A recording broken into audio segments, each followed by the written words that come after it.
What's going on, guys? Today I've got a review on the SRM 9215. So obviously SRM stands for San Run, or it used to be San Run, but they got this new branding. It says "Stay Ready for More," I believe. There you can see it. Stay ready for more. So they kind of changed the branding of San Run. If you look back at some of my really old videos, I've got a couple San Run knives I think that I reviewed way back when. So this is the first one that I've had in quite a while. I saw this design and I just thought it was really awesome. It's like a little folding katana kinda, and I just thought it'd be really cool to give it a look. So these run about $50. I bought mine on Knife Center. I believe they still have them. They had a blue one with a satin blade as well, blue handle, and I liked that one too. But I think that one was sold out. But honestly, I'd like a red handle with a satin blade. But the coating on this blade is not anything real special. I don't think. It's kind of just paint, so I'm assuming that it would wear off pretty easy if you got in any serious use. But this thing's really just seen mostly carry. I haven't cut too much with it, but it does have a D2 blade. I don't really like D2. I mean, it's decent, good steel, but it rusts, and I just don't like dealing with that. But I mean, if you take care of it and keep it wiped down with some oil, you should be okay. But I would rather not deal with rusting. I'd rather have something more stainless, like a 14C 28N or something, 10CR even, or something like that. But as you can see, I mean, pretty cool style. I think a lot of people are gonna like the design on this one. As you can see, it's a crossbar lock. It's actually done pretty well. I mean, it fires smoothly, and no issues with the action on this one. It's fun to fidget with. See, they kind of have like a black coating on the outside of the crossbar lock there, but they left it satin on the outside there. I suppose they just figured that the black would rub off. I don't know. I noticed that right away. I thought it was kind of goofy. I would have probably just done the whole thing black, but looks fine. Looks to me like the screws are going to be T8 on the pivot and probably T6 back here. Now, as you see, there's actually no screws for the pocket clip, but it is reversible. So you just squeeze and it pulls out, and then you can reverse it too. You see they got slots on both sides, and that back spacer there kind of protrudes out, and you got your lanyard hole there.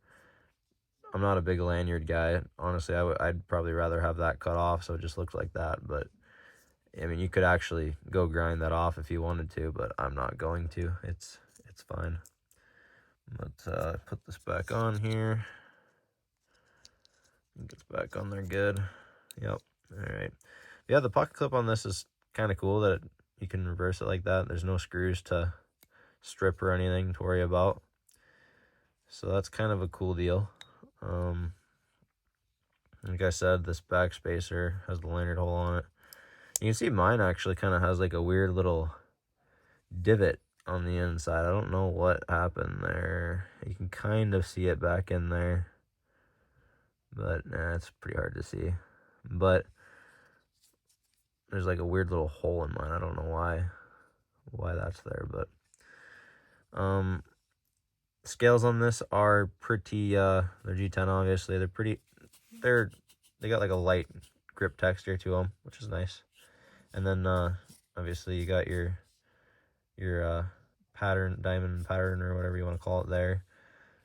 It doesn't really help with the grip too much, maybe a little bit, but they're cool. It looks really nice. And then you can see on the inside they skeletonized it just in that pattern. This is a full-size knife. It's like 8, I think it said it's 8.35 inches overall on the Knife Center website. And then I think it was like a 3.5 inch blade and a 4 3/4 inch handle. So I mean, it's a nice full size knife, which I like. I can easily get 4 fingers on it, as you can see. And let's pull out some size comparisons here. We got the PM2.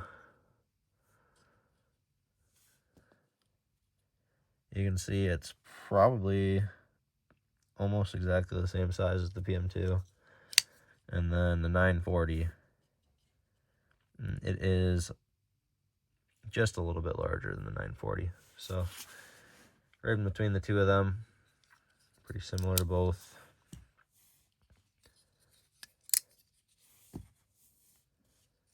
I think this thing is like 3.12 ounces or 3.19 ounces, maybe 3.2 ounces or so. So it's pretty light. And you can see it's got the thumb disc here. And they did like a little bit of a cutout. And I think it's a good deal they did. It's maybe a little hard to get to still. It's not bad. I mean, I've never had an issue with not getting it, but it is not a whole lot of room there to get your thumb in there. I pretty much just push up instead of coming from the side. I pretty much just push up. But yeah, it might have been nice if they would have done like a little more of a slot a little farther back to get in there on that thumb disc. But it works well. It doesn't bother me whatsoever. They have that on both sides. And then you can see they have jimping up front here and on the back down here, which doesn't really do anything. I wouldn't care if that wasn't there. No jimping up on the spine though, just the thumb disc there. You can see it says 9215-GV. And then you got that SRM logo. There's kind of a lot of printing on the blade there. I mean, they got the SRM logo over here. I wouldn't really mind if I'd rather that it maybe just had the model number, the blade steel, and then keep their SRM logo over here or something. But see, they got SRM on the pivot too. So we got SRM printed on 3 different places on this knife, and really we only need one. But it doesn't bother me much. I mean, it's a $50 knife. It's just kind of a fun little carry.